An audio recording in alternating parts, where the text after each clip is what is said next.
Her son ordered her to give up her room, right in front of guests who'd eaten at her table for decades. Helen Parker, retired nurse and widow, didn't argue. Lauren, the daughter-in-law with a designer smile and a bruising ego, reached for the wine as if the house already had her name on it. By sunrise, the locks were changed, the trusts were rewritten, and every access point, physical and financial, was hers again alone. She hadn't raised her voice. She hadn't raised a hand. She raised a boundary, and made sure it was permanent. All right, before we dive into this crazy story, do me a favor. Subscribe and tell us where you're watching from. The dinner table was set for comfort. Roasted chicken, mashed potatoes, candles flickering in soft amber light. Yet beneath the hum of casual chatter, something tense pulsed, something that had been building for weeks. Helen Parker could feel it in the way her son's shoulders stiffened each time his wife spoke, in the way Lauren's eyes kept scanning the room like she was already redecorating it in her mind. Then it happened. "Give my wife your room or pack." Nathan's voice cracked the air like a whip. Forks froze mid-air. The small group of friends and neighbors who'd joined them, people who'd known Helen for decades, went utterly silent. The ticking clock in the kitchen suddenly sounded louder than breath. Lauren didn't even flinch. Instead, she smirked, folded her napkin neatly, and leaned back in her chair as though the house, Helen's house, already belonged to her. Helen sat very still. Her pulse didn't quicken. Her face didn't change. 70 years of nursing had taught her how to read a crisis, how to respond not with noise, but with control. She dabbed her lips with her napkin, set it gently on her lap, and said nothing. Nathan mistook that silence for surrender. He puffed up his chest, glancing at the guests as if expecting applause for his display of authority. Lauren's hand found his forearm in subtle triumph. "It's just logical," she added sweetly. "You're retired, Mom. You don't need the master suite anymore. We could make it a proper family space. You'd be much more comfortable upstairs." Comfortable upstairs. The words landed like a command cloaked in courtesy. Helen's gaze drifted toward the old grandfather clock in the corner. The pendulum swung steady, slow, deliberate, like her own heartbeat. When she finally spoke, her voice was soft but steady. "I'm quite comfortable where I am." The room held its breath. Nathan's jaw tightened. "You're being unreasonable," he snapped. "Lauren deserves respect in this house." Helen met his eyes. "Then perhaps she should start by showing some." A few of the guests coughed awkwardly, their discomfort rising like steam. Someone shifted their chair back with a quiet scrape against the hardwood floor. Lauren's smirk faltered for a second before she masked it again. "I think we'll revisit this conversation later," she murmured, her tone honeyed but edged with iron. That's when Helen's phone vibrated softly against her lap. A text from Clara Reynolds. "Call Gregory." Clara had been watching from across the table, reading the situation the way only a lifelong friend could. One glance, and she understood the battlefield that had just been declared. Helen slipped her phone into her pocket without replying. She finished her dinner in silence, small, measured bites, while her son's irritation brewed into restless pacing. When Nathan finally rose from the table, his chair scraping harshly, he muttered something about not being disrespected in his own family. The front door closed a little too hard behind him. Lauren stayed a moment longer, pretending to tidy the dishes. Her voice, lowered just enough for Helen to hear, carried a faint threat. "You'll come around once you realize it's easier this way." Helen didn't answer. She didn't need to. When the last guest had gone and the clatter of dishes had faded, she walked quietly to her study. The old mahogany desk still smelled faintly of lemon polish. She opened the bottom drawer, the one Nathan never bothered to check, and pulled out a thick, well-organized file labeled Property Deeds and Access Rights. Her fingers traced the embossed seal on the top document. Every line of that deed spelled her name, Helen M. Parker, and hers alone. No joint ownership, no conditional transfers. Just as she'd ensured, years ago, after Nathan's first marriage had crumbled and he'd come begging for temporary space. Temporary, she thought. They always forget what that word means. Helen flipped open her laptop and checked the digital copies, scanning her home security records next. Nathan's keycard had logged 7 entries that week. Lauren's? None. She'd been using his access. That would change soon. By the time she closed the laptop, the kitchen clock read 10:42 p.m. The house was silent except for the low hum of the refrigerator. Outside, the October wind brushed softly against the window pane. Helen looked out over her yard, and felt the calm precision of a decision forming. Tomorrow, she would call Gregory Lane. For now, she simply gathered her papers, slid them back into the drawer, and locked it with the small brass key she wore on a thin chain around her neck. In the dim light of the study, she whispered, not in anger, but in quiet conviction.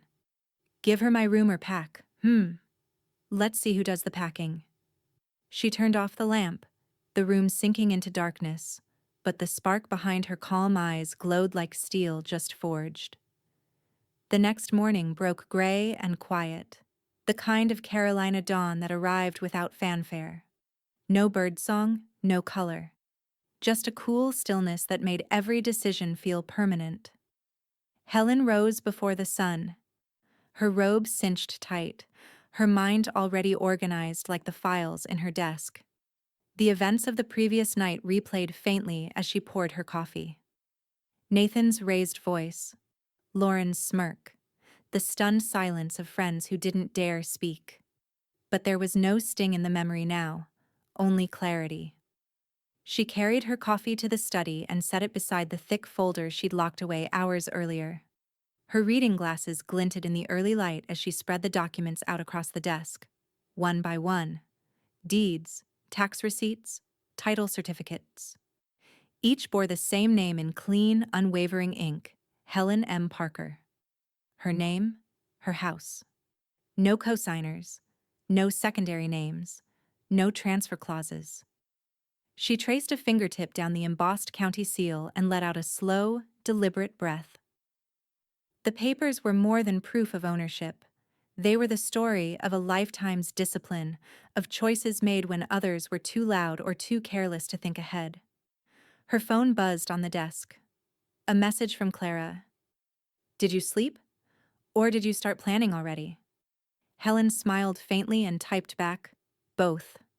A moment later, Clara called. I told you he'd try this one day, she said, voice low but sharp with loyalty. And you handled it perfectly. But now, let's make it formal. The less he can claim, the less he can destroy. Helen leaned back in her chair. I was thinking the same thing. Good. Call Gregory. He owes me a favor from that case last year, and he's excellent with estate control and access issues. I'll handle it this morning, Helen replied. When the call ended, she dialed Gregory Lane's office. The man answered with his usual brisk calm.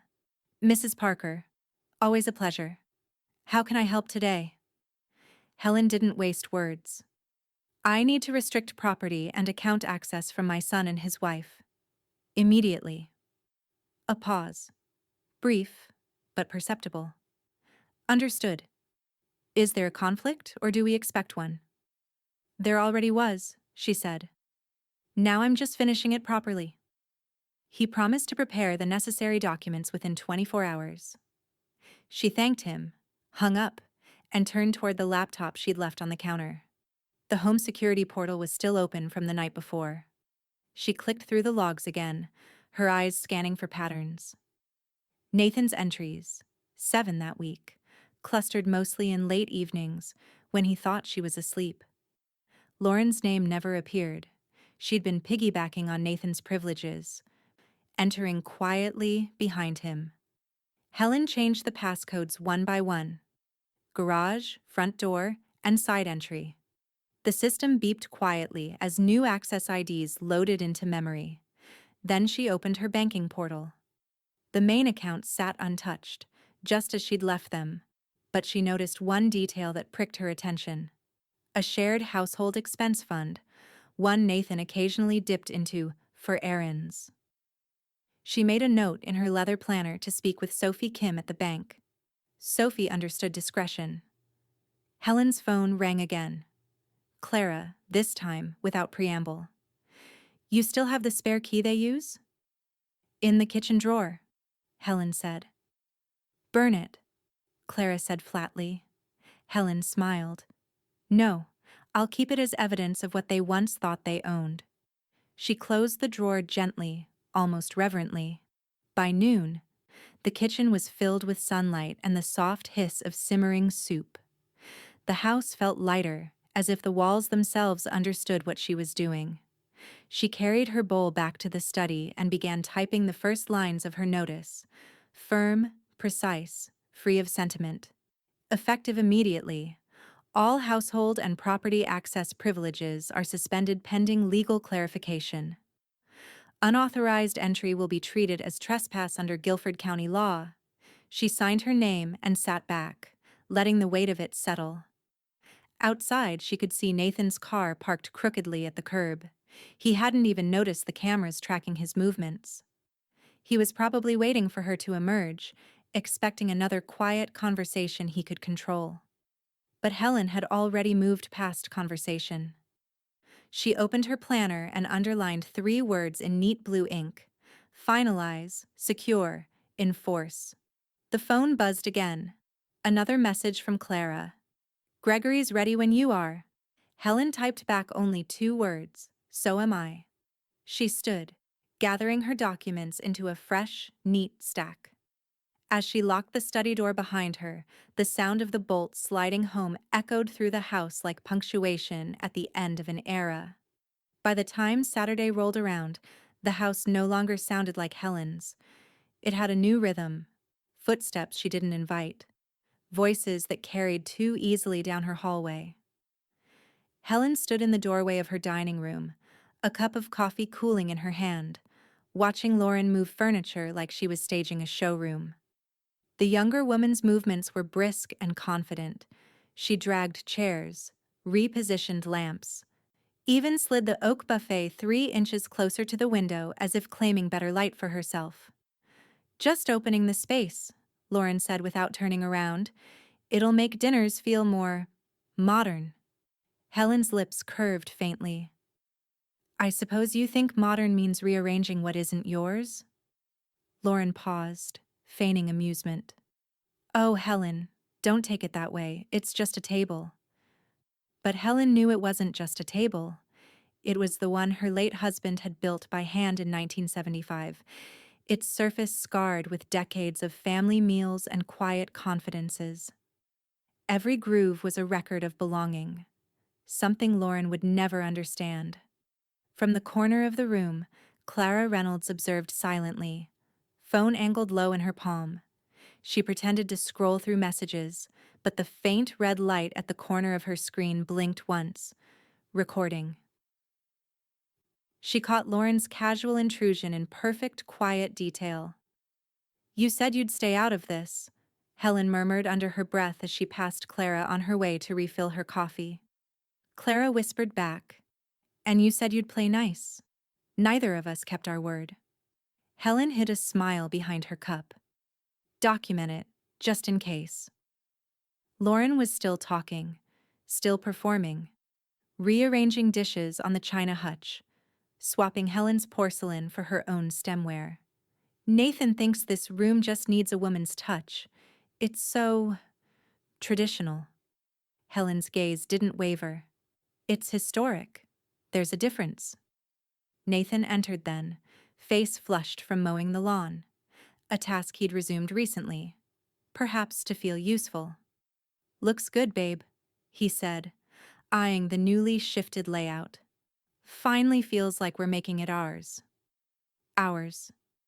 Helen heard the word and let it settle like ash. Dinner that evening was strained but civil. Helen had insisted on hosting a simple meal: pot roast, cornbread, steamed beans, something to keep up appearances. The table Lauren had modernized now looked oddly bare, its centerpiece missing, chairs uneven.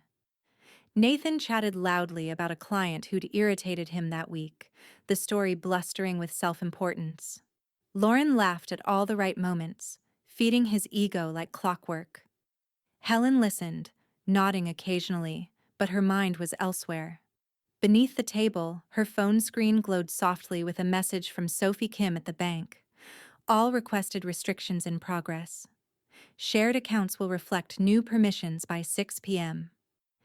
Helen tilted the phone slightly so Clara, seated diagonally across from her, could read it. Clara's eyebrow arched in quiet approval. Nathan was too busy talking to notice. "I think," he said, slicing into the roast, "we should start discussing property maintenance costs. Lauren and I have been contributing plenty of time around here, and fairness goes both ways." Helen dabbed her napkin to her lips, calm as ever. "Fairness does," she agreed. "Ownership, however, doesn't." Lauren's fork paused midair. "Excuse me?" Helen met her eyes, voice low but steady. "Every asset in this house, every dollar in those accounts, is mine. Legally. Permanently. There's nothing to discuss." Nathan forced a laugh, uncertain, glancing between the women. "Mom, come on. Let's not make it sound like what it is," Helen interrupted gently. "A reminder?" For the first time that night, Lauren's poise slipped. Her smile wavered. "That's an awfully cold way to talk about family." Helen leaned back slightly, her gaze unwavering. "Family earns warmth. You earn it by respect, not rearrangement." The air thinned. Nathan muttered something about needing salt, though the shaker sat inches from his hand. Clara cleared her throat, redirecting the tension with a comment about the roast, her phone still quietly recording. Helen caught the subtle flash of the red light again. Every word, every flicker of attitude was captured. Later, after they'd cleared the table and the couple retreated upstairs, Helen opened her laptop once more. Sophie's confirmation email had arrived. Account access fully restricted. Nathan Parker's permissions revoked. Transactional control now exclusive to Helen M. Parker. Helen read it twice, the corner of her mouth lifting. She scrolled further down to her estate summary: property, vehicles, investments, every line intact, every signature hers. When she finally shut down the screen, the glow lingered on her reflection for a moment. Sharp, composed, resolute. She reached for her planner, added one more word under the notes from yesterday: irrevocable. Then she glanced toward the staircase where muffled voices drifted down. Lauren's sharp tone, Nathan's half-hearted defense. The sound of friction, not partnership. Helen closed her planner, her smile thin as glass. Tomorrow, she thought, would be the day they realized how little of this house, or of her life, belonged to them at all. The following Tuesday began with the hiss of the kettle and the soft click of Helen's laptop. She sat at the kitchen table, dressed neatly in pale blue, her reading glasses balanced on her nose. The morning sun poured across the tiled floor, glinting off the silver frame of the freshly printed document lying before her. Property Access and Control Notice, drafted by Gregory Lane, attorney at law. The font was unassuming, the language clean and exact, but its meaning was ironclad. It wasn't a letter of warning, it was a line drawn in law. Gregory had outdone himself. Every clause referenced state statute, every sentence locked out loopholes Nathan might try to wriggle through. The notice didn't just limit Nathan's access to the house, it nullified it, affirming Helen's sole legal possession and revoking any implied permission. Helen reread the final paragraph aloud, the rhythm soothing as scripture. Effective immediately, Nathan Parker is prohibited from residing, entering, or otherwise accessing the premises known as 1427 Willow Bend Drive, Greensboro, North Carolina, without written consent from the property owner, Helen M. Parker. Satisfied, she signed with deliberate precision. The pen didn't shake. The phone rang. Gregory. "All ready, Mrs. Parker," he said. "Certified copies are en route, should arrive by courier before noon." "Thank you, Gregory," she replied. "And the compliance review?" "Solid.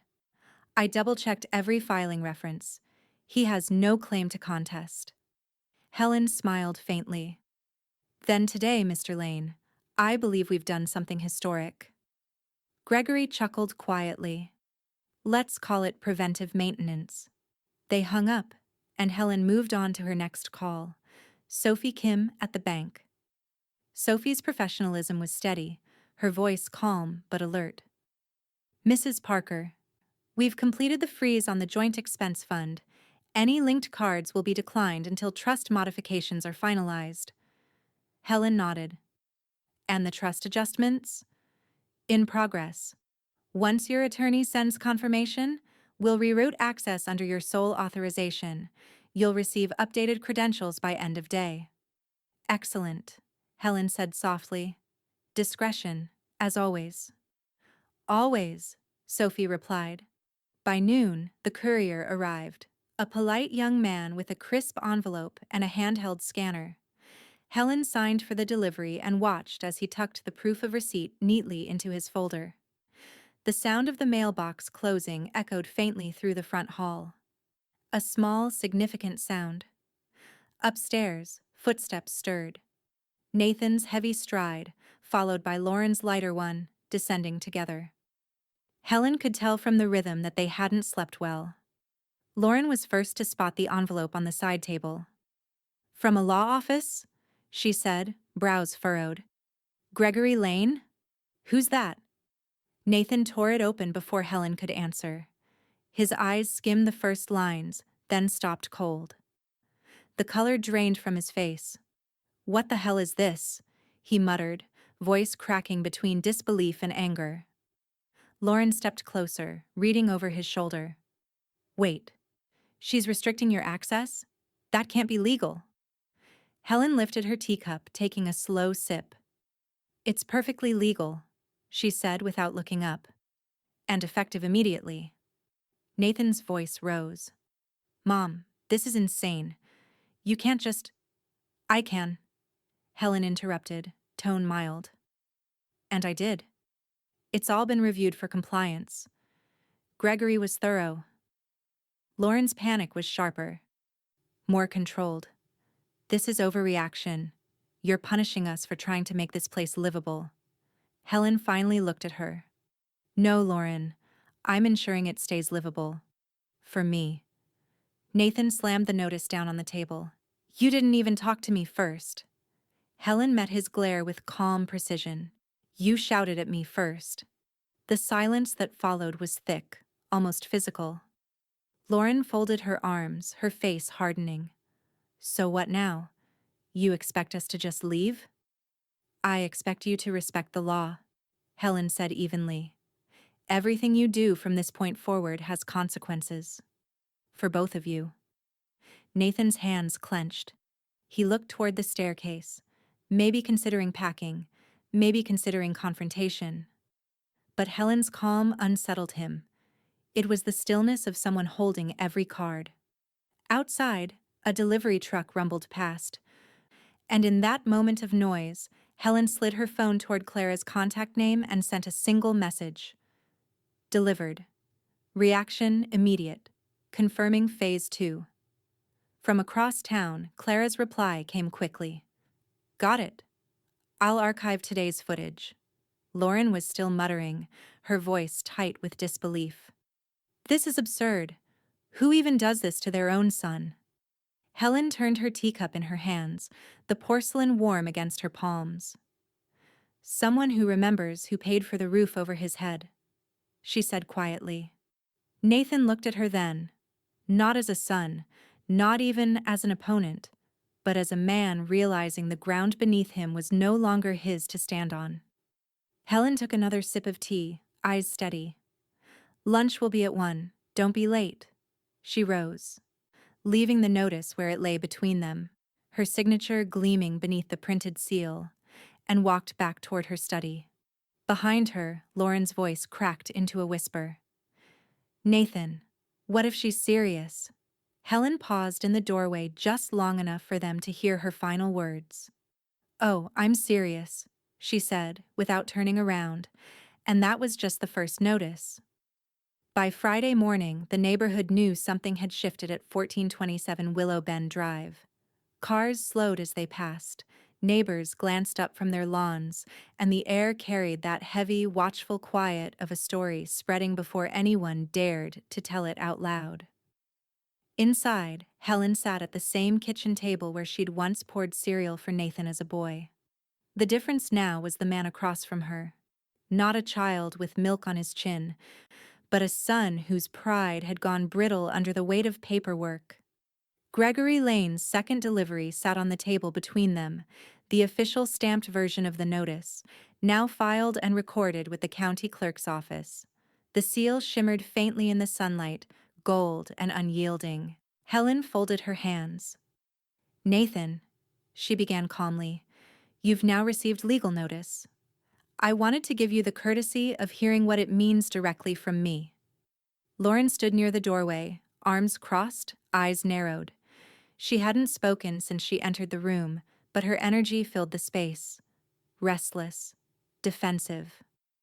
Nathan stared down at the embossed letterhead like it was written in another language. "You really went through with it," he murmured.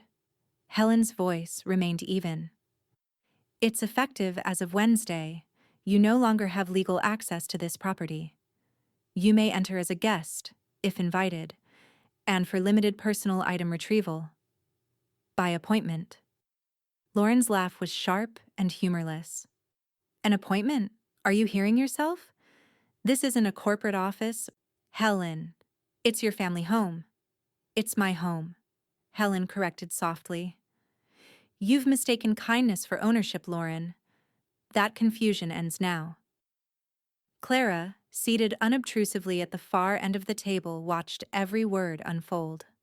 Her phone rested face down, but its camera blinked once, logging the exchange. She wasn't here to intervene, only to observe, to ensure every step of Helen's response had a record. Nathan ran a hand through his hair, exhaling hard. "Mom, look. Maybe things got heated the other night, but this is over the line. You can't just erase me from the house I grew up in." Helen met his eyes. "Nathan, I didn't erase you. I simply reminded the law what was already true."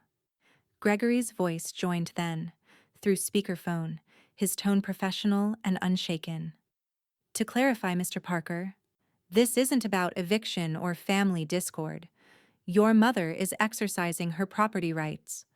All filings are complete, recorded with both the county and the bank.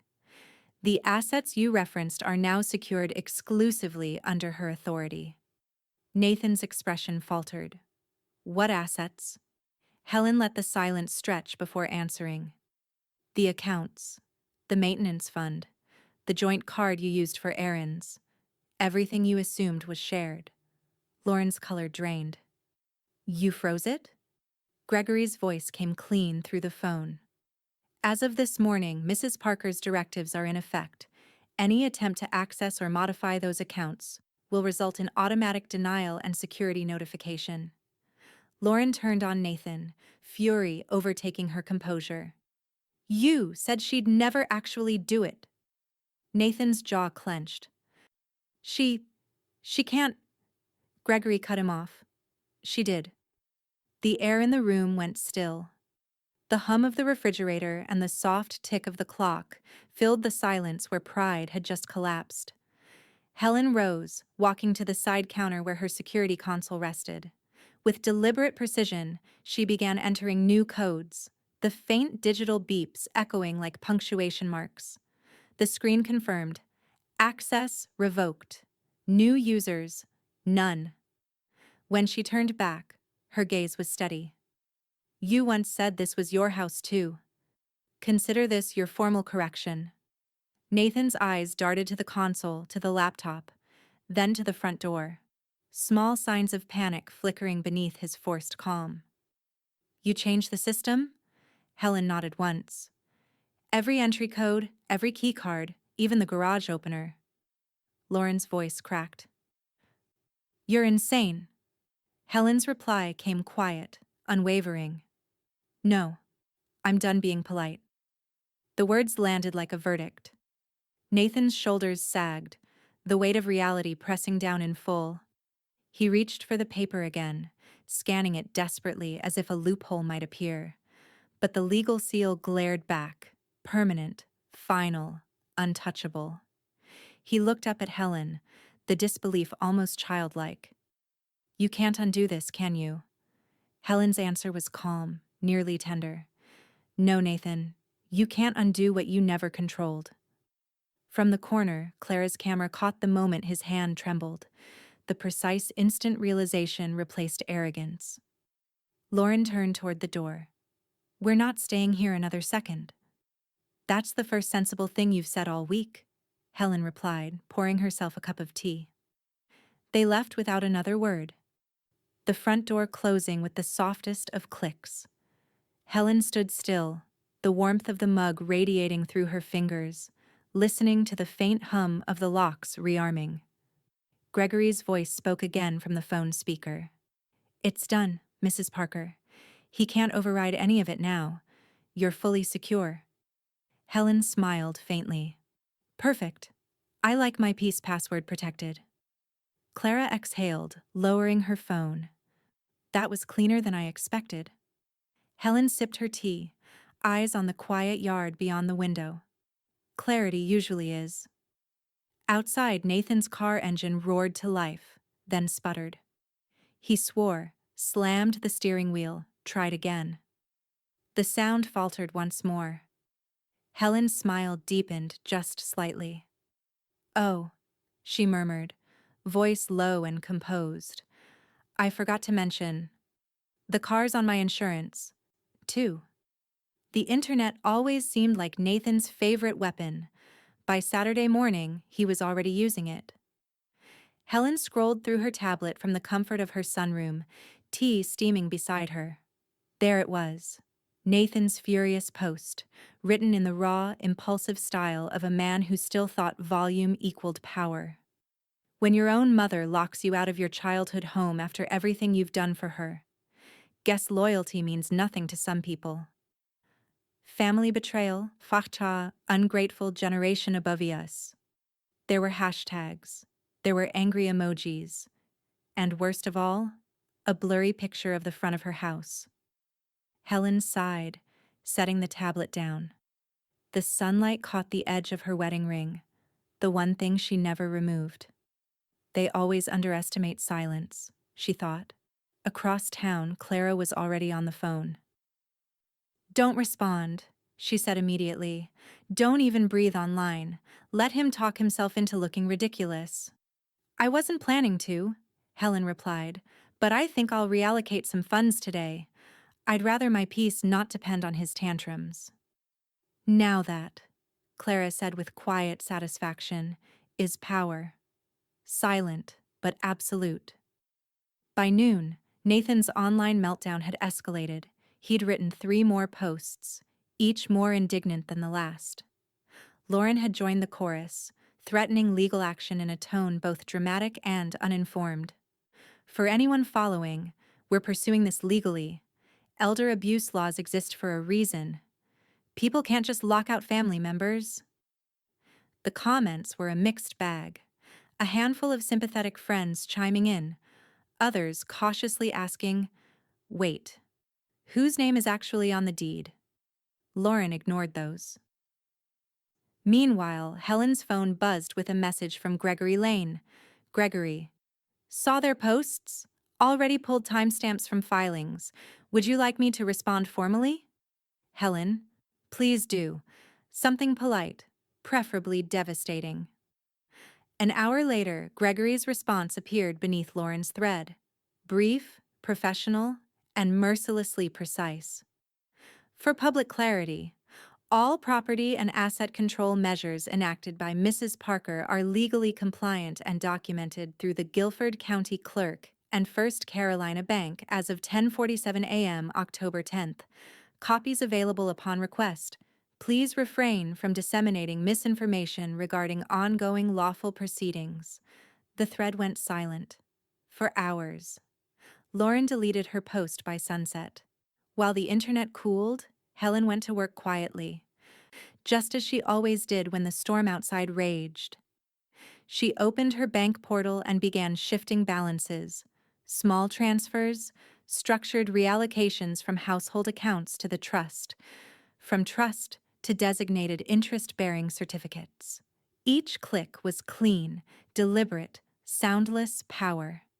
In another tab, she reviewed her financial schedule, replacing Nathan's maintenance line item with new charitable contributions. Children's hospice, local shelter, college fund for the hospital's nursing program. Real beneficiaries, people who valued things she had fought to protect.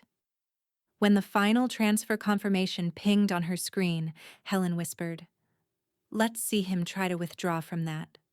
Her phone rang again. Clara, voice bubbling with laughter. "I just saw Gregory's comment. You know they're losing their minds right now." Helen smiled, stirring honey into her tea. "He's thorough. Nathan always underestimated quiet professionals. They never know where to swing when the person they're fighting refuses to raise her voice," Clara said. "It's elegant, really." Helen chuckled softly. "Elegance was my last weapon." Around 8 that evening, Nathan sat in the parking lot of a local diner, phone in hand, frustration boiling through his words. He'd tried to pay the check. His card declined. Tried Lauren's next. Declined again. He refreshed the app, scowling. Account inaccessible. Lauren's voice trembled. "Nathan, what's happening?" He didn't answer. The more he tapped, the more it hit him. She'd cut every single string. Back at Willow Bend Drive, Helen and Clara sat on the porch, watching the dusk roll in over the quiet neighborhood. Crickets hummed, porch light flickered on, the world perfectly still. Clara lifted her wine glass. To justice served cold. Helen clinked hers lightly. And in writing. She leaned back, the autumn breeze brushing against her cheek. The house felt peaceful again, steady, self-contained. Her phone buzzed once more, a new message from Sophie Kim. "All reallocation complete. Parker accounts fully restricted. Would you like to activate monitoring alerts?" Helen typed her reply slowly, deliberately. "No need. He'll discover that himself." The screen dimmed as she set the phone aside. The porch light flickered once, reflecting off the brass key that hung around her neck, the same one that still opened every door Nathan could no longer touch. In the dark, her smile was barely visible. Tomorrow, she thought, he'll finally understand the difference between losing power and giving it away. Monday arrived bright and brittle, the kind of October morning that looked calm but carried a chill beneath it, the kind that made every sound sharper. Helen stood by the window, stirring her tea while the muted hum of her phone filled the kitchen. Sophie Kim's name flashed across the screen. "Mrs. Parker," Sophie said, her voice crisp but kind. "I'm calling to confirm the final phase of your security adjustments. All restricted accounts remain under your exclusive control. No third-party access, no joint permissions." Helen smiled. "Perfect. Has anyone tried?" A soft chuckle came through the line. "Let's just say the system logged several failed access attempts this morning. Someone's been busy." Helen's eyes flicked toward the street. Nathan's car sat crookedly against the curb again. "And the trust?" she asked. "All balances intact. I've finalized the multi-tier authentication. Even if they guess a password, they'll hit a dead end." "Thank you, Sophie," Helen said, her tone polite but edged with quiet amusement. "I appreciate your attention to detail." Of course. You have a good day, Mrs. Parker. I already am, Helen replied. She hung up and carried her tea to the porch. The morning air tasted clean, the sky bright against the maple trees just beginning to burn orange. For the first time in months, she could breathe without the faint vibration of being watched or judged in her own home.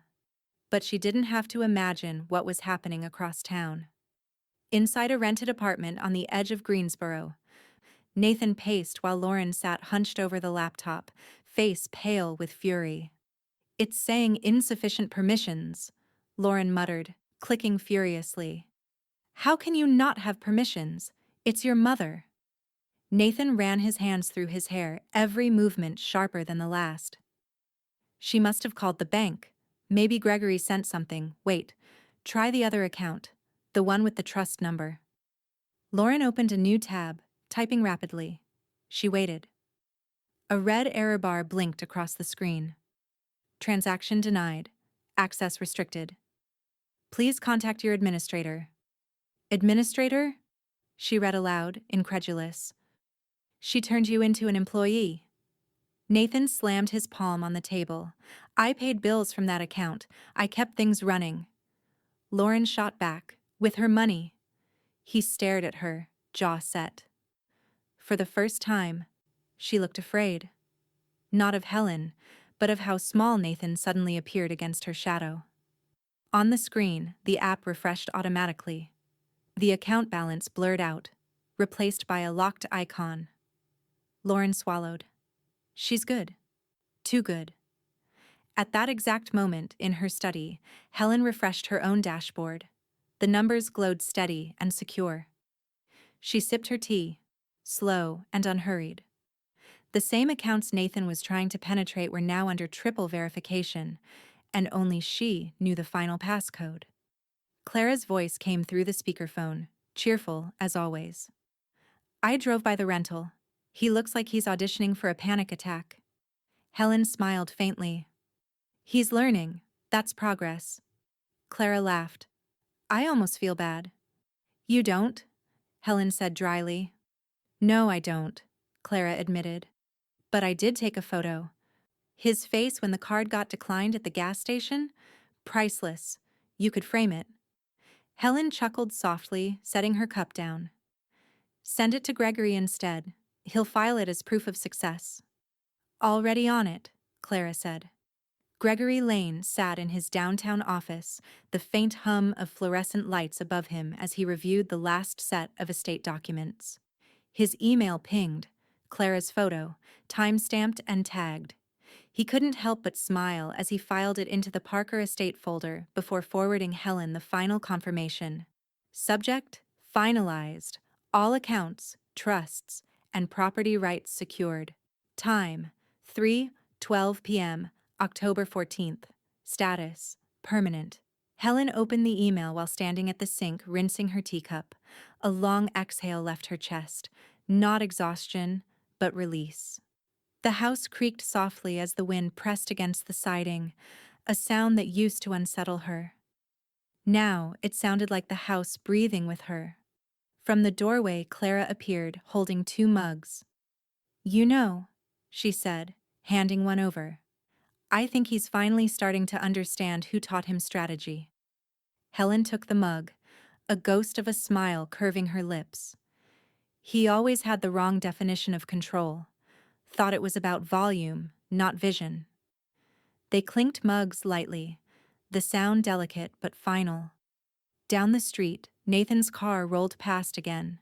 Slower this time, aimless, as if he wasn't sure what he was driving toward anymore. Helen watched through the window, her reflection merging with the glass. Still, composed, untouchable. "Let him drive," she murmured. "He'll find every road leads right back to what he doesn't own." The porch light flickered once, then steadied, the sensors she'd replaced responding only to her signal now. She turned off the laptop, her financial dashboard fading to black, and whispered to herself, almost fondly, "Account secure. Lessons ongoing."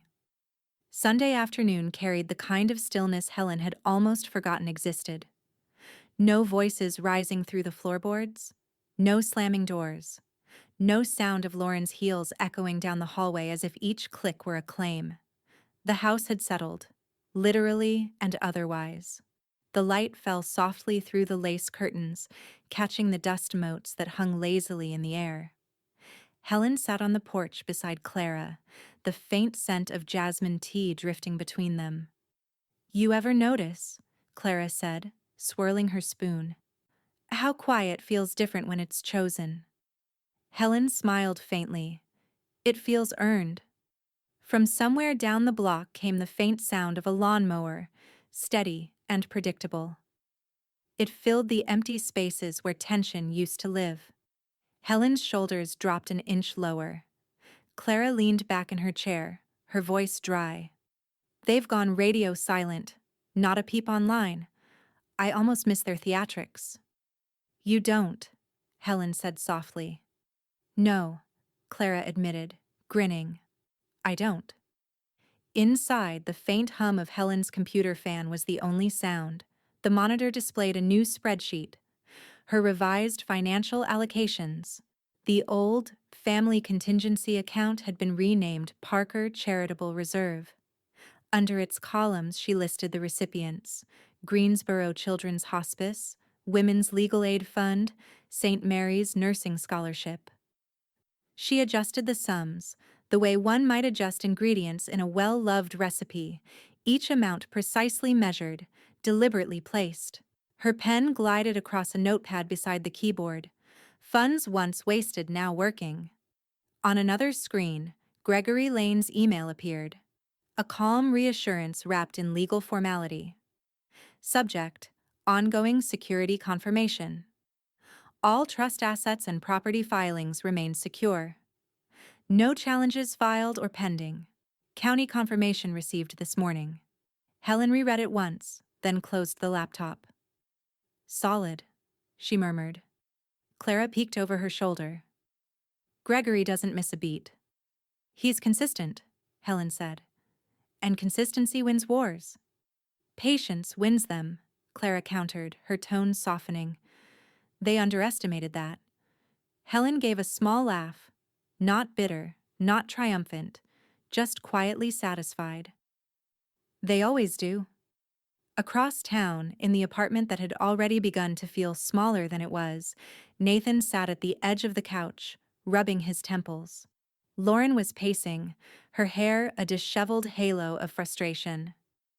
"I can't believe she's still ignoring us," Lauren snapped. "You're her son. There has to be some way back in." Nathan stared at the carpet, voice dull. "Every road's blocked. Gregory covered everything, the accounts, the property, even the insurance. She's locked it all down." "So fight it," Lauren pressed. "Get a lawyer. Someone who'll challenge her on the emotional end of things. Elder manipulation, stress, something." Nathan shook his head slowly. "You don't fight her. You don't win that way." Lauren stopped pacing. "So you're just going to let her win?" "She already has," he said quietly. The silence between them deepened, heavy, suffocating. Outside, the distant rumble of traffic filled the void, indifferent to their unraveling. Back at Willow Bend Drive, Helen arranged fresh flowers in a crystal vase, lilacs this time. Their scent reminded her of hospital corridors in spring, of mornings when she'd comfort families and learned how silence could heal more than words ever could. The kettle whistled gently. Clara refilled their cups. "Do you ever feel guilty?" Clara asked suddenly, though her tone suggested she already knew the answer. Helen looked toward the window. Sunlight glinted off the brass key hanging around her neck. "No," she said simply. "Regret only grows where doubt lives. And I weeded that out long ago." Clara studied her, admiration hidden behind a half-smile. "You make peace look like a strategy." Helen turned the cup in her hands, watching the steam curl upward. "That's because it is." A knock at the door broke the quiet, not harsh, but unexpected. Both women froze for a breath before Helen rose. She opened the door to find a courier holding a small envelope stamped First Carolina Bank. Confidential. Helen signed for it, closed the door, and slit the envelope with a butter knife. Inside was a letter on crisp stationery. Notification of completion. Final allocation reassignment successfully processed. All former secondary beneficiaries removed. Current distributions permanent and irrevocable. Helen's eyes flicked to the signature at the bottom. Sophie Kim. Clara leaned closer, smirking. That sounds like music. Helen folded the letter neatly, sliding it into her desk drawer. It's the sound of quiet done right. Outside, the maple leaves shivered under a light wind, scattering across the front walk. Helen watched them drift. Some caught in the grass, others carried clean away. She closed the door gently, a faint smile touching her lips. Peace, she said, almost to herself. They'll never understand it, because they never earned it. But as she walked back toward the kitchen, her phone vibrated once more. A single message from Gregory. Helen, just a heads up. A local reporter requested public access to your trust filings. Seems someone's trying to stir the story again. Helen paused mid-step, her expression unreadable. Then the faintest spark lit behind her calm eyes. So, she whispered, setting her teacup down with deliberate grace, they're not done losing yet. The following Thursday unfolded with the same quiet precision Helen had come to prefer. The house smelled faintly of bergamot and wood polish, the kind of calm only order could bring. Papers were neatly stacked across the dining table. Not dinner settings now, but documents that would shape legacies. Helen slipped on her glasses, the morning sun catching in the lenses as she reviewed the latest packet from Gregory. Every seal, every line, every signature gleamed with finality. The Parker Family Discretionary Trust, once a polite concession to Nathan's future responsibilities, now bore no trace of his name. She drew a red line through the old entries, initials beside each correction.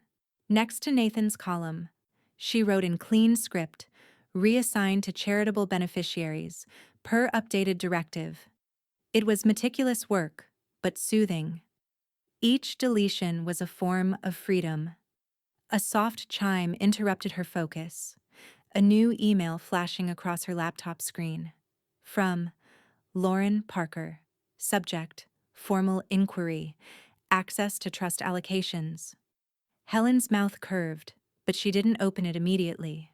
She read the subject line once more, almost admiring the audacity. Then, with a slow sip of tea, she clicked. Helen, I wanted to clarify the situation regarding the family trust. Nathan mentioned you've made adjustments, which I'm sure is just a misunderstanding. Obviously, as family, we're still listed under discretionary benefits.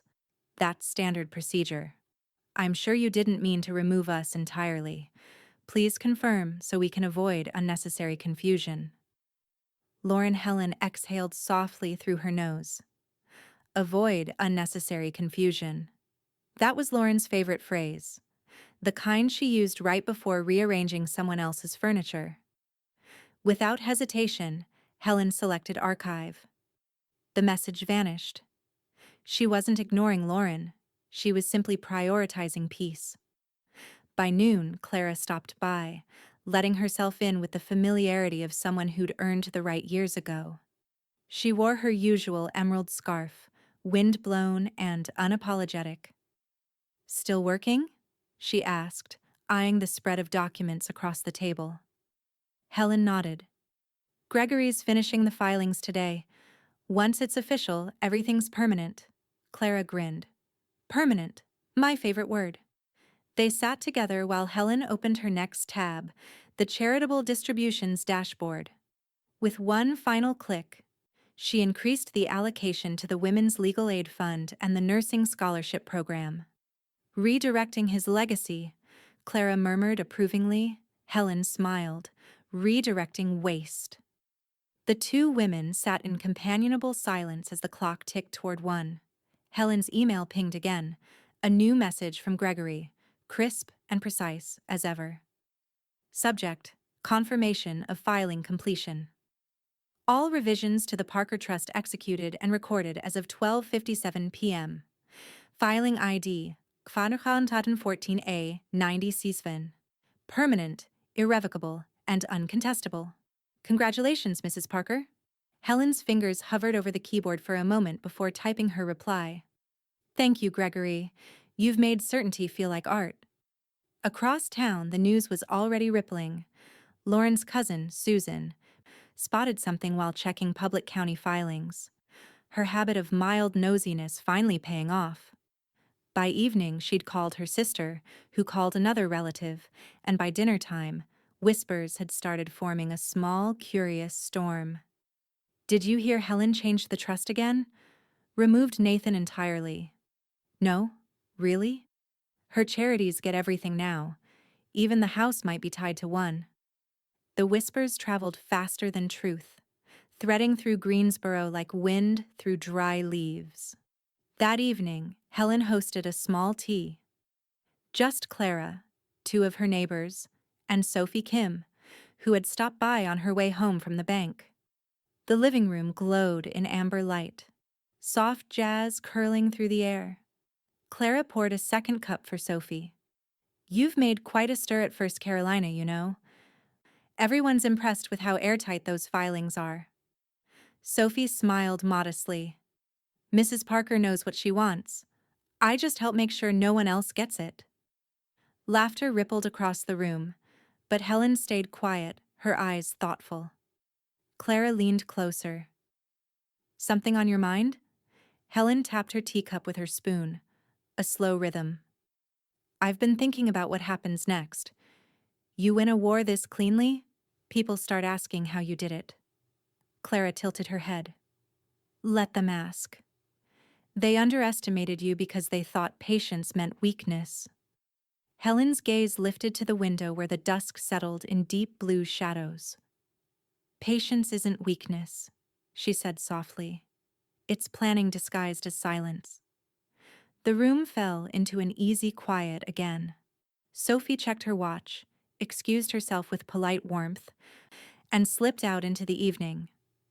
When the door closed, Clara turned toward Helen. What happens when the family finds out? Helen set her cup down, her voice barely above a whisper. They already have. Across the street, two familiar figures lingered by a car, Susan and her husband, whispering as they stared up at the house. A porch light flickered on automatically, startling them. Susan's husband nudged her. See? Even the house knows we're talking about her, he joked uneasily. Susan didn't laugh. Her eyes stayed on the window where Helen's silhouette moved, graceful, assured, unbothered. Inside, Helen closed the curtains, her expression unreadable. She reached for her phone and typed one message to Gregory. Next step, privacy filing. If they want to know, let them look at walls. The screen glowed in the dim room as Helen's reflection shimmered in the glass. Steady, composed, untouchable. Outside, the gossip was spreading. Inside, Helen was already planning her next quiet move. And somewhere in the night, Nathan finally realized what the others were whispering about. That the fortune he'd once assumed was his had vanished into ink, sealed by a mother's patience and the county's gold-embossed stamp. By Saturday afternoon, the house at 1427 Willow Bend Drive felt like it was breathing again. Fresh lilies graced the entryway, sunlight spilled across polished wood floors, and the faint hum of a jazz record threaded through the rooms like a heartbeat returning to rhythm. Helen had set the table for 4, porcelain cups, silver spoons, a plate of almond cookies. Clara insisted on baking for aesthetic balance. The tea was steeping just as Gregory Lane's dark sedan rolled up the drive. Clara, perched comfortably by the window, grinned when she spotted him. You invited the lawyer to tea, she said.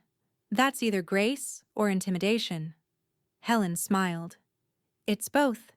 He's earned the good china. When Gregory entered, he carried his usual air of quiet precision, his navy suit crisp even on a weekend. "Mrs. Parker," he greeted warmly, handing her a thick cream envelope.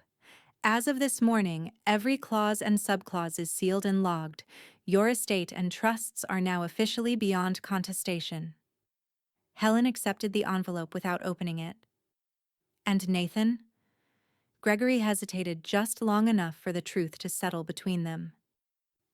"He received notice of the final filings yesterday. He's come to terms, I think." From the corner, Clara's laugh was dry as gin. "That's lawyer speak for sulking." Gregory allowed himself a rare smile. "Let's say he's processing reality." Helen set the envelope down gently beside the tea tray. "Good. Reality could use his attention for once." Across town, Nathan sat in his car outside a law office, engine idling, eyes unfocused. The envelope from Gregory's firm lay open on the passenger seat, its contents scattered. Clean language spelling out his mother's absolute control. Every page was stamped, signed, final. Lauren sat beside him, scrolling through her phone. "You can't just accept this. She's made you look powerless." Nathan's jaw tightened. "Because I am powerless. That's what happens when you mistake generosity for obligation." He stared at the courthouse down the street, the same building where his mother's filings now lived forever. "She didn't just win, Lauren. She ended the game." Lauren turned toward him, frustration edging into panic. "So what do we do?" Nathan exhaled, slow and hollow. "We do what she's doing," he said finally. "We stay quiet. We survive the story." Back at Willow Bend, the tea had been poured, the conversation light. Gregory leaned back in his chair, explaining how the final filings would trigger automatic renewals annually, each one reinforcing Helen's ownership and charitable control. "It's essentially self-healing," he said, proud of his craftsmanship. "If anyone tries to contest or alter it, the system restores your directives automatically. Permanence coded in compliance." Clara raised her glass in mock salute. "You've given bureaucracy a soul." Helen chuckled softly. "No, he's given it a spine." Gregory's smile lingered. "It's been an honor, truly. I've worked with plenty of clients, but few who know exactly what peace should look like." Helen sipped her tea, eyes calm. "Peace isn't passive, Mr. Lane. It's protection in a prettier dress." The lawyer inclined his head. "Then you're its best designer." They laughed, the easy kind of laughter that doesn't need to defend itself. As the afternoon light shifted, Helen and Clara walked Gregory out to the porch. The air smelled of cut grass and rain somewhere in the distance. Gregory shook Helen's hand. "Everything is secure, Mrs. Parker. You can start living rather than guarding." "I already have," Helen said, her voice a soft steel. When he drove away, Clara turned to her with a sly grin. "So, what's next for Greensboro's quiet conqueror?" Helen's eyes moved to the maple trees lining the street. "A new project. The hospital expansion needs donors, and I think I know how to fund the wing." "You're donating the family's inheritance," Clara said, half in awe. "I'm investing it," Helen corrected, "into something that won't argue back." They returned inside, the house now glowing with a late afternoon hush. Helen gathered the tea things, moving with unhurried grace. The brass key around her neck caught a glint of light as she passed the window. "Clara," she said after a moment, "do you know what my father used to tell me when people mistook calm for weakness?" Clara smiled knowingly. "Something wickedly accurate, I'm sure." Helen's eyes softened. "He'd say, 'Still water doesn't mean shallow water. It means you don't know how deep it runs.'"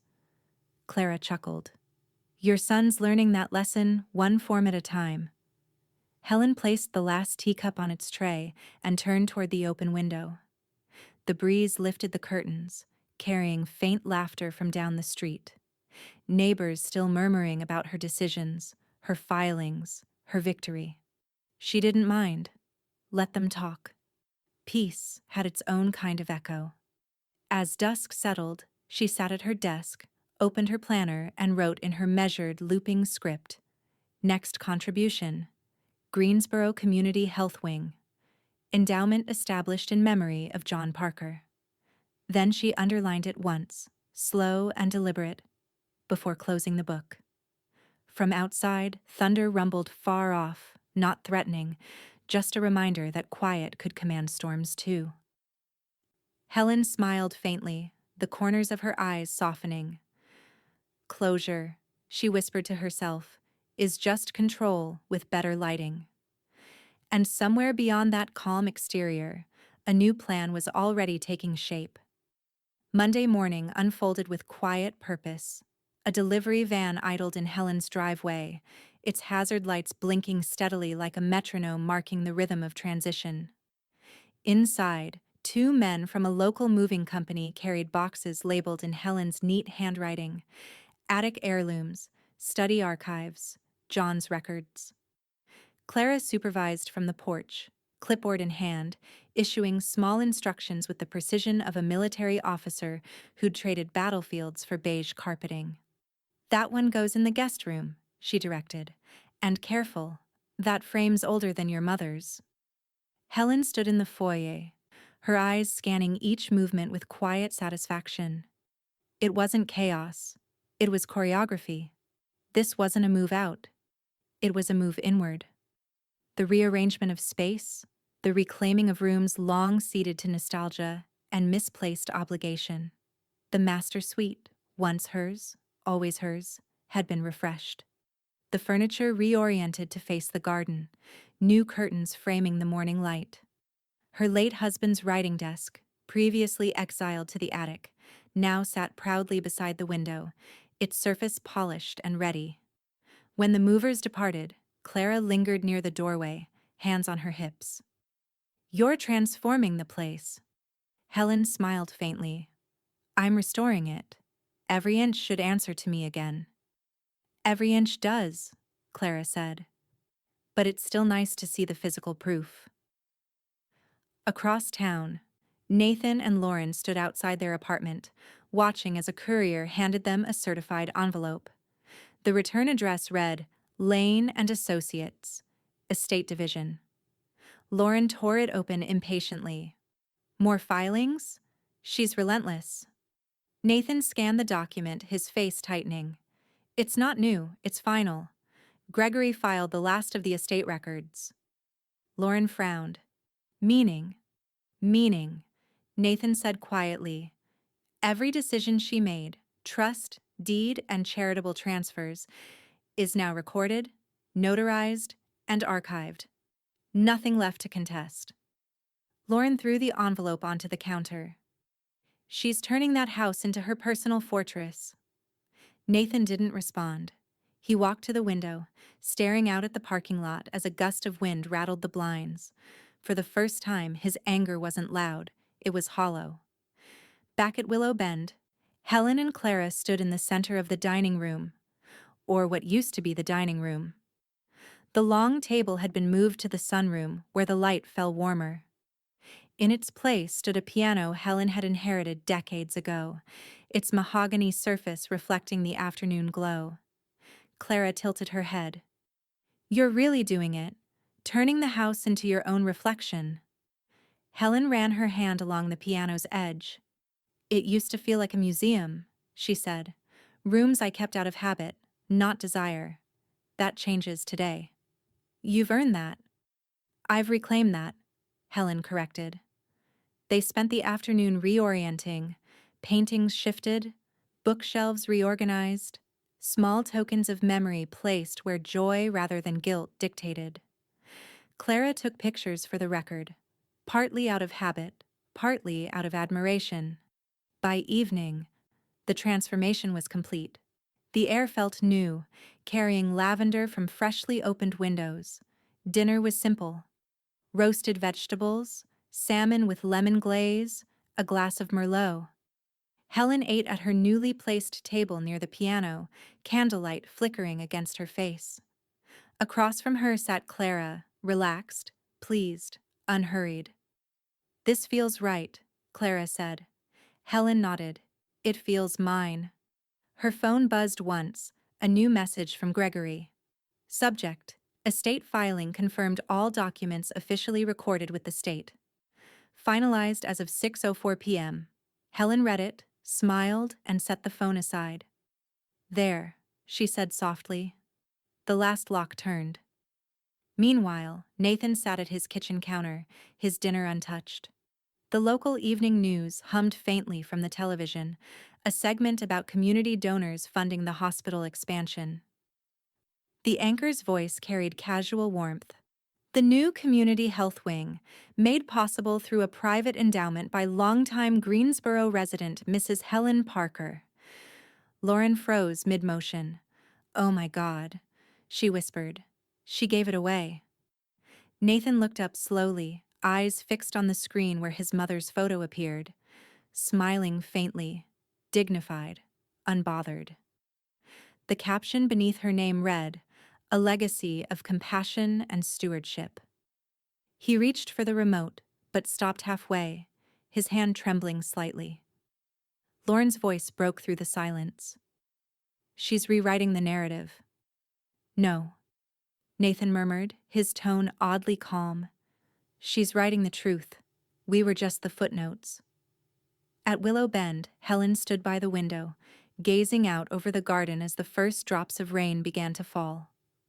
The soft patter against the glass sounded like punctuation, a sentence closing. Clara joined her, wineglass in hand. "You know," she said, "you've done something most people never manage, ended a war without raising your voice." Helen turned slightly, the corners of her mouth lifting. "That's the advantage of being underestimated." Clara raised her glass. "To that." Helen clinked her glass gently against Clara's. "To independence," she said. Outside, lightning flickered in the distance, quiet, controlled, beautiful.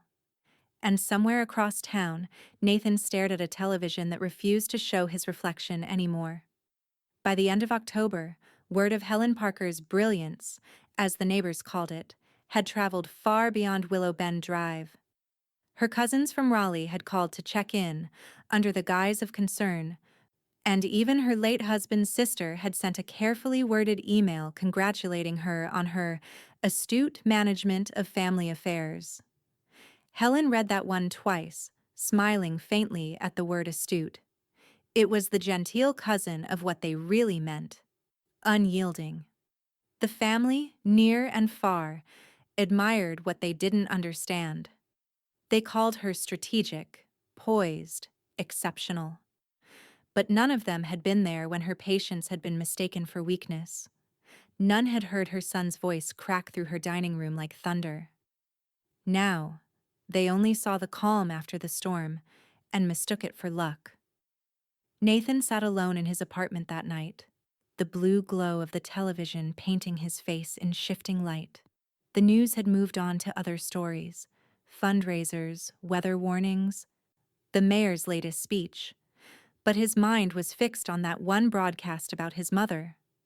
Her image had lingered on screen longer than it should have. Composed, confident, utterly unbothered. He replayed her last words to him in memory. "You can't undo what you never controlled." They rang clearer now, less cruel than they'd felt in the moment. Almost instructive. Lauren entered quietly, wearing one of his old sweatshirts, her voice smaller than he'd heard it in weeks. "You're still watching that?" "I turned it off," he said without looking up. She sat across from him, curling her legs beneath her. "I talked to Susan earlier. Your family's impressed. They're saying your mom's set a new standard for estate security. Even Gregory's name came up." Nathan gave a dry laugh. "Of course it did." Lauren hesitated. "Nathan, do you think we went too far? With the room? With the way we pushed?" He finally met her eyes, tired, not angry. "We didn't just push. We assumed." "Assumed what?" "That she'd never call our bluff." Lauren said nothing for a long while, then softer. I think I finally understand what she meant about earning warmth. Nathan didn't answer. The lesson had already carved itself too deep for words. Across town, Clara was in Helen's kitchen, humming along to the faint swing of a record player. The table was neatly set, 2 cups, lemon cookies, and a fresh pot of Earl Grey steeping on a trivet. Tea for triumph, Clara declared, pouring carefully. The extended family's in awe. You're officially legend now. Helen smirked. Legends are for people who stop. I prefer momentum. Of course you do, Clara said, raising her cup. To momentum, then, and to women who rewrite endings. They clinked porcelain softly. Helen leaned back in her chair, letting the warmth seep through her hands. Do you know what I've realized, Clara? The hardest part wasn't cutting them off. It was unlearning the reflex to apologize for it. That's the curse of being decent, Clara replied. You feel guilty for being strategic. Helen chuckled. Decency doesn't pay property tax. From her study, a soft ping sounded, an incoming message. She rose, still smiling, and walked toward the glow of her computer. The sender, Gregory Lane. Subject, Annual Review Notice. Mrs. Parker, I wanted to confirm that all estate accounts, trusts, and allocations remain fully secure and legally uncontestable. County filings verify continued protection under standing directives. No challenges filed, no pending access requests. Best regards, Gregory Lane. Helen read it once, then once more, her pulse steady. Nothing left exposed, nothing left vulnerable. She opened her financial dashboard, scrolling through columns of figures, charitable contributions now finalized, community endowments confirmed, recurring donations automated. The hospital wing, the scholarship fund, the legal aid initiative, all operating in perfect rhythm. She felt a strange stillness. Not victory, not vengeance, but something cleaner. Resolution. Behind her, Clara appeared with a refill of tea. All secure? Helen nodded. Immovable. Clara studied her friend's expression. You should be proud. Helen tilted her head. Pride feels temporary. Structure feels eternal. At that very moment, Nathan sat in his car outside the old neighborhood, engine idling in the dark. The porch light at Willow Bend burned steady, soft, golden, unwavering. He didn't get out. He didn't need to. From where he sat, he could see movement inside. His mother, still upright, still unbroken, pouring herself another cup of tea while Clara laughed nearby. He rested his forehead against the steering wheel, eyes closing for a moment. You were right, he whispered to no one. You always are. The words hung in the stillness before he started the engine and drove away. Slowly this time, no anger, no noise, just the long, quiet road of consequence. Inside, Helen returned to her planner. A single blank page waited for her next entry. She uncapped her pen and wrote in careful script. Next quarter. Community Literacy Fund, Veterans Care Expansion. Then, just below it, Objective. Sustainability, without apology. Clara looked over her shoulder and smiled. You're not done, are you? Helen shook her head gently. No. But they are? She closed the book with a soft thud, the sound final, but full of promise. Outside, the rain began again. Light, patient, unrelenting. By early November, Helen Parker's name had traveled farther than she ever intended.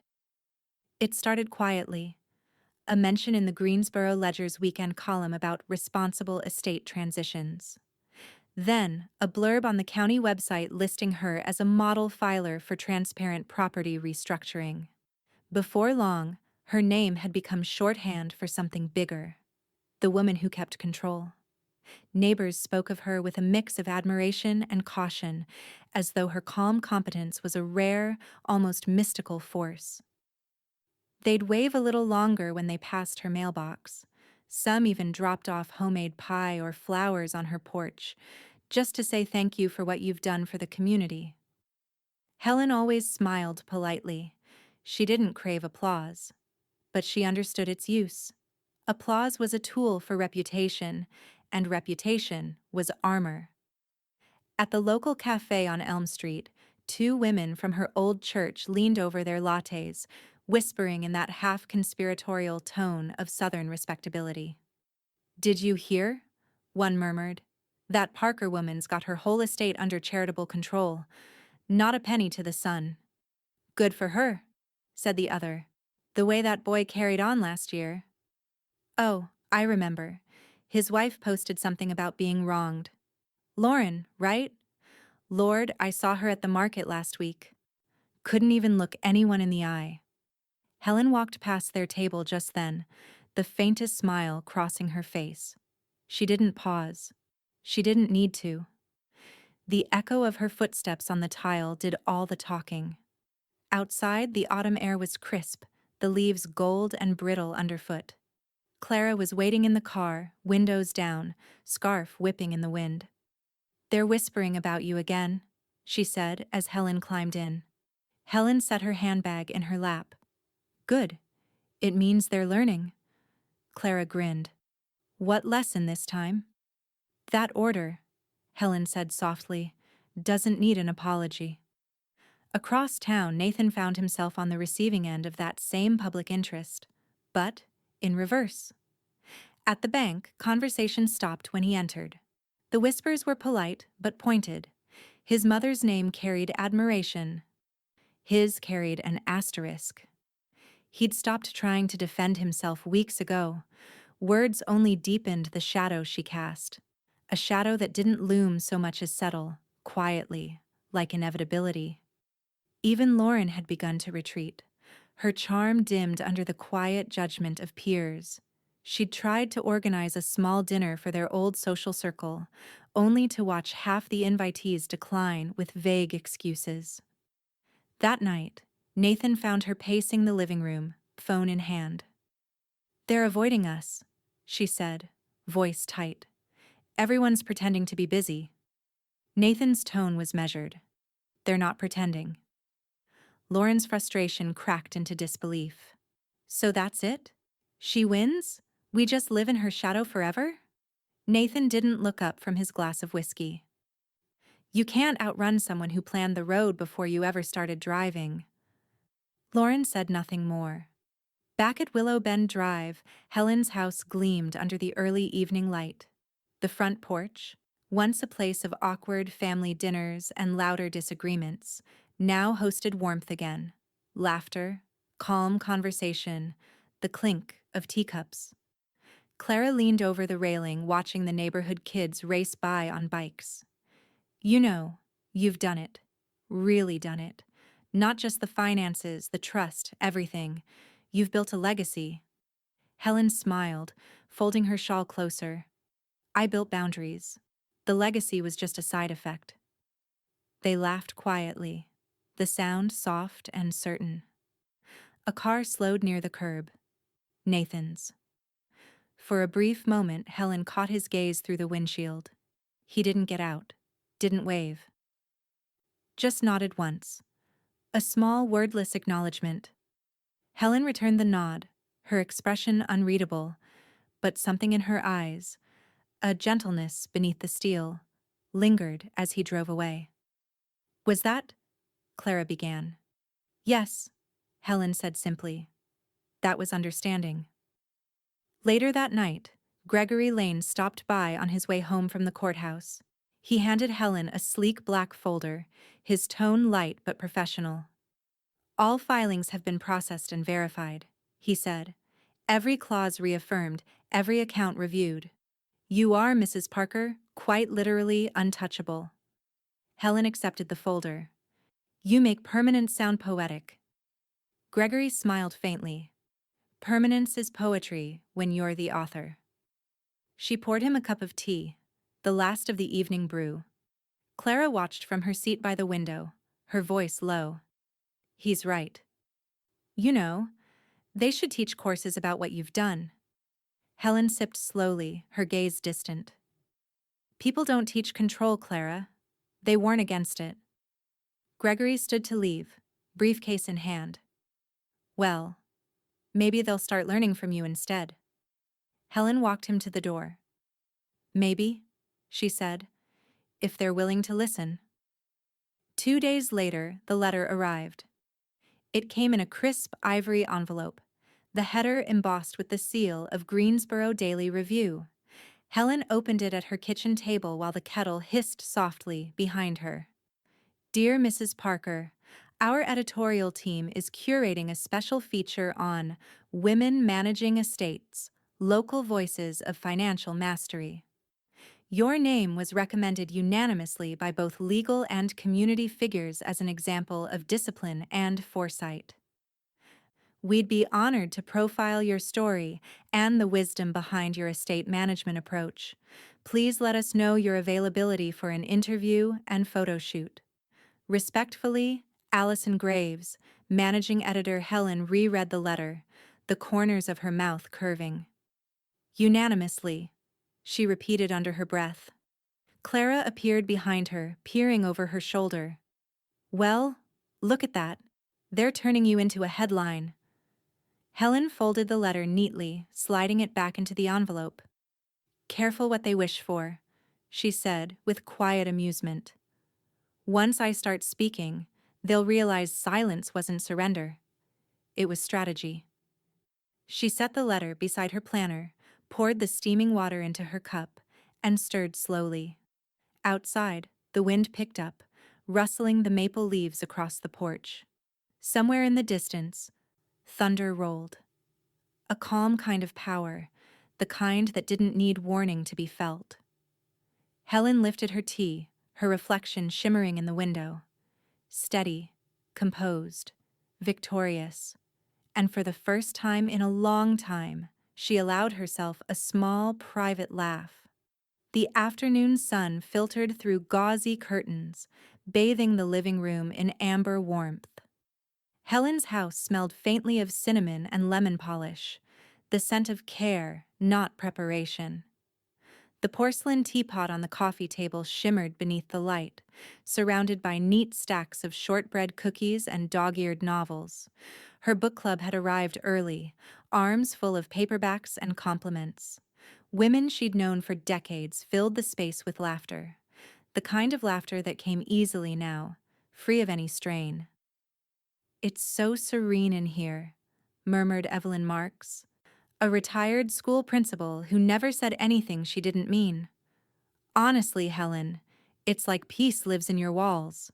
Helen smiled gently, pouring tea with steady hands. Peace doesn't live here, she said. It visits. I just make sure it stays long enough to have a cup. The women laughed, and the sound carried through the house, replacing the ghosts that had once lingered in corners.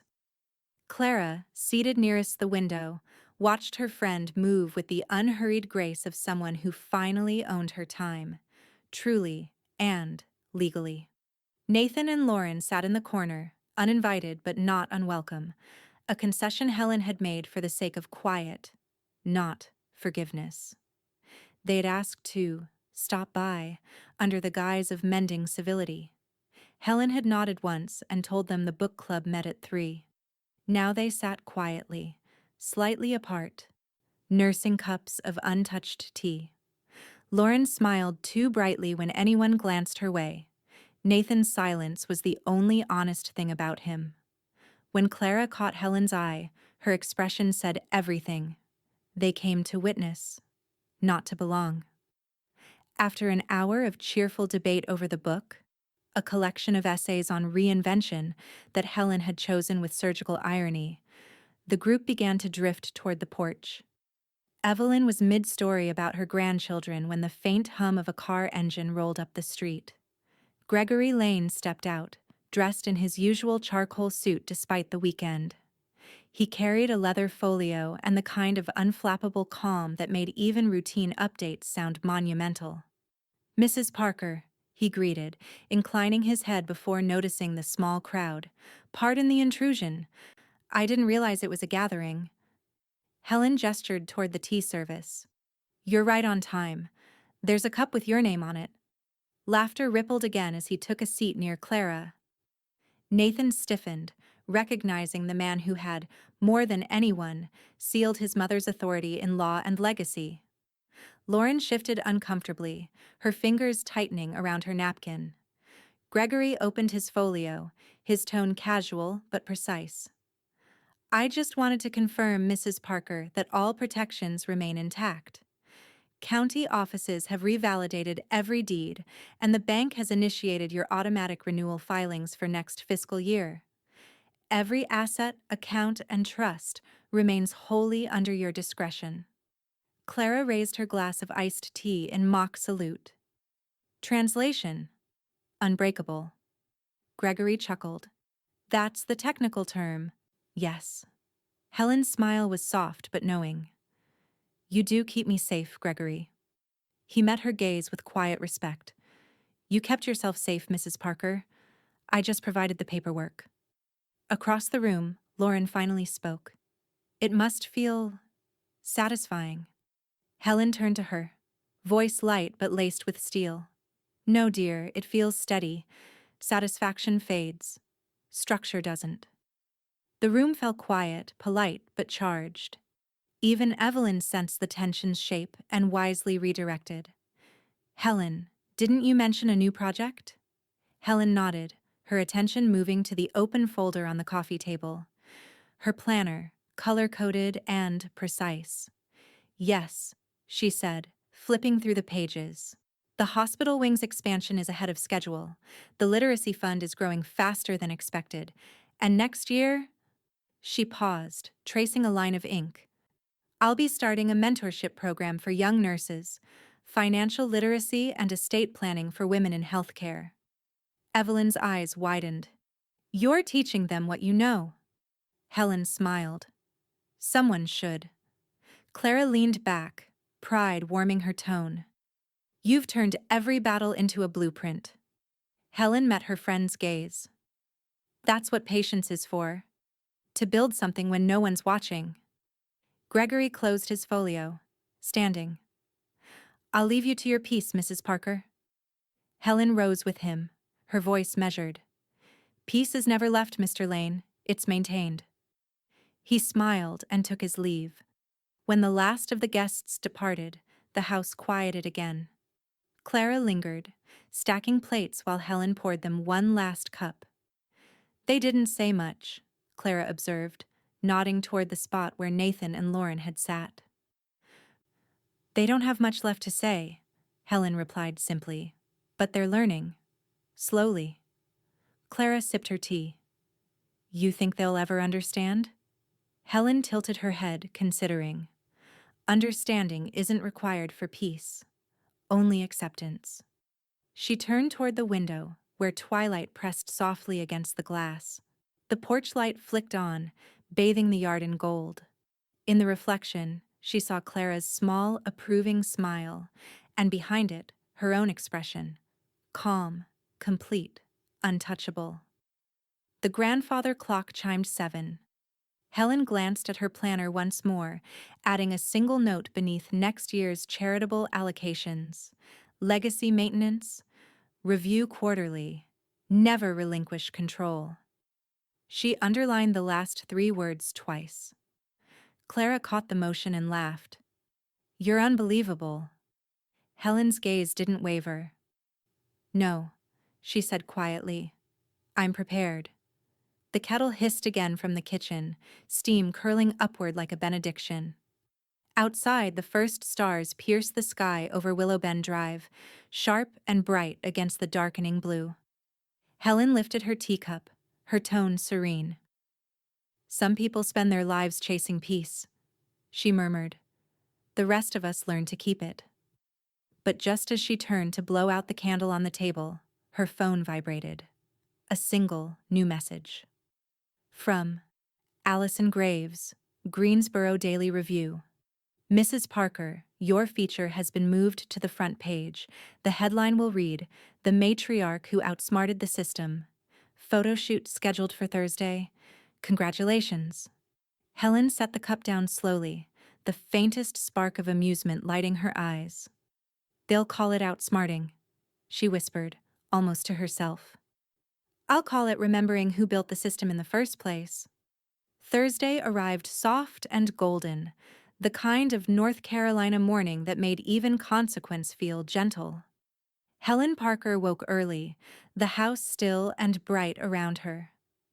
The air smelled faintly of coffee and lilacs, her favorite mix, a scent that reminded her that life could be both firm and fragrant at once. Today wasn't an ending. It was confirmation. On her kitchen table lay a folder tied neatly with a navy ribbon. Inside were the culmination of years of deliberate choices, deeds, trusts, and allocations stamped and certified. Everything she'd built, everything she'd protected, now bore one constant signature: Helen M. Parker. A small brass key rested on top of the folder. The original key to the house. Her house.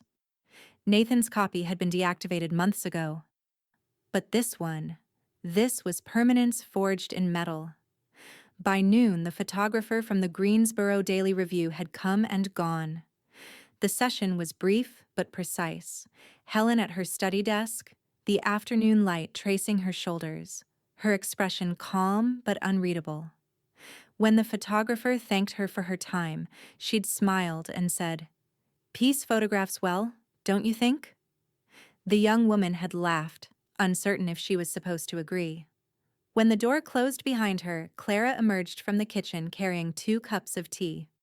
"Front page, Helen, you're officially Greensboro's cautionary tale and hero all in one." Helen took a cup, inhaled the steam, and smiled. "It's strange being both." "They'll remember your calm longer than your control," Clara said. "People always do. They rewrite power as grace when they can't handle it." Helen chuckled softly. "Let them. Grace sells better than truth." The doorbell rang again. Gregory Lane, punctual as always, a leather portfolio tucked beneath his arm. He looked almost casual today, his tie loosened, his eyes carrying the calm satisfaction of a man who'd just concluded a perfect case. "Afternoon, Mrs. Parker," he said, setting the folder gently on the table. "We have final confirmations from the registrar, the bank, and the county clerk. All filings are fully executed and certified. Every trust, deed, and account remains under your sole and permanent control. There are no pending challenges and no legal pathways left open for dispute."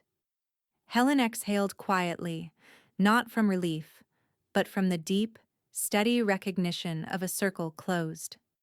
"Immovable," she said, the word a whisper of triumph.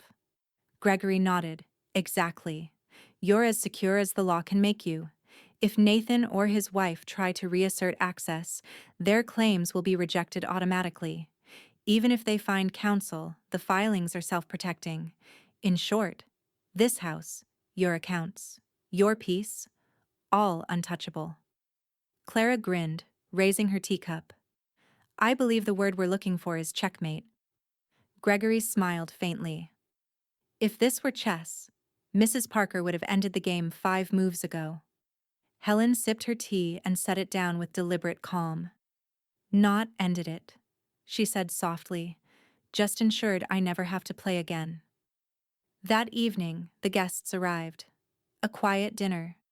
Just a few neighbors and friends. No pretense. The atmosphere was warm, steady, grounded. They toasted to the hospital's new community wing, to the scholarships already helping local students, to Helen's name etched subtly but permanently in a brass plaque downtown. No one mentioned Nathan or Lauren by name, but the absence hung between conversations, acknowledged, understood, and politely avoided. The reversal was complete, and everyone knew it.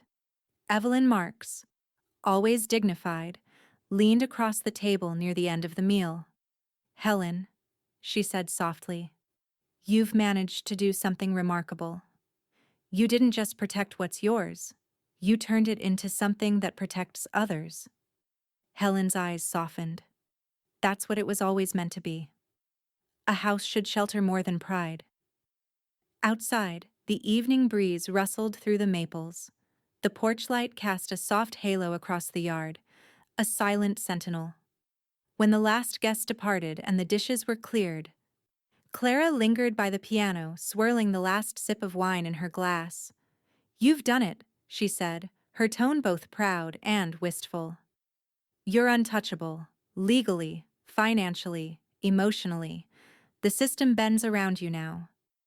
Helen smiled faintly, her gaze distant. "No," she said.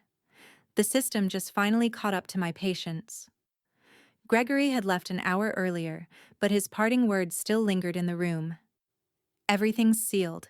Even if the world tries to open it, it won't." Helen stood, walking to the window that faced the garden.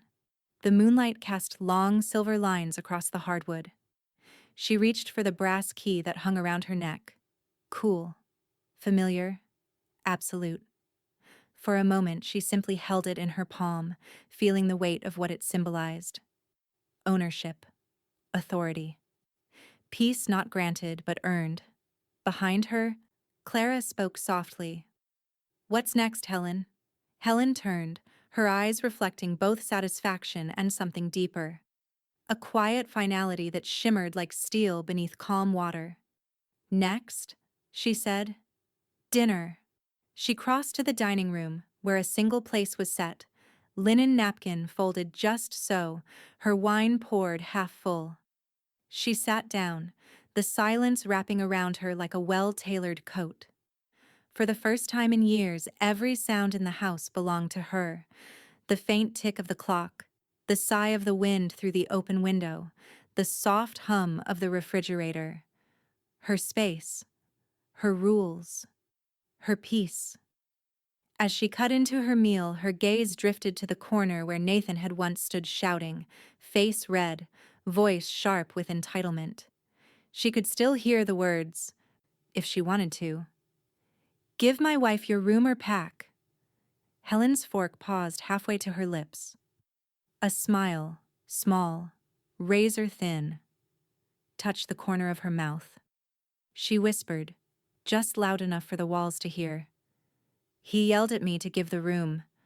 I packed his access to my house instead." The house, warm and watchful, seemed to hum in agreement.